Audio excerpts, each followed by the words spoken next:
Keep track of the parts you need, collaborate with others, and reorder faster with shopping lists on rdioequipment.com. Here's how shopping lists work. Sign in to your RDO account. From any rdioequipment.com page, search for the parts you need. When you find a part you'd like to save, click Add to Shopping List. To create a new list, select Create New List. Give your list a name and click Create. Your part is now saved to a shopping list for easy access later from your phone or desktop. Now, let's look at how to manage your shopping lists. Navigate to your RDO account and locate the Shopping List section on the left-hand side.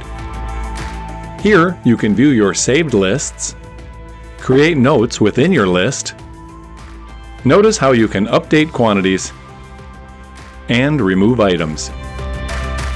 Need to check out later? You can easily convert your shopping cart into a saved list.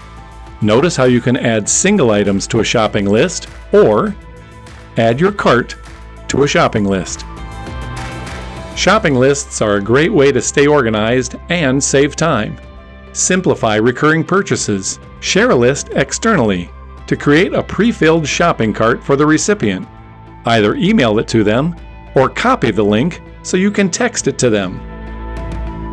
Enter notes to keep you and your teammates informed. For example, you might inquire about buyer approval, enter an assigned PO number, ask questions about parts on the list, or request that someone adjust the quantities. Use shopping lists today to stay organized, collaborate with others, and streamline your parts ordering experience on rdioequipment.com.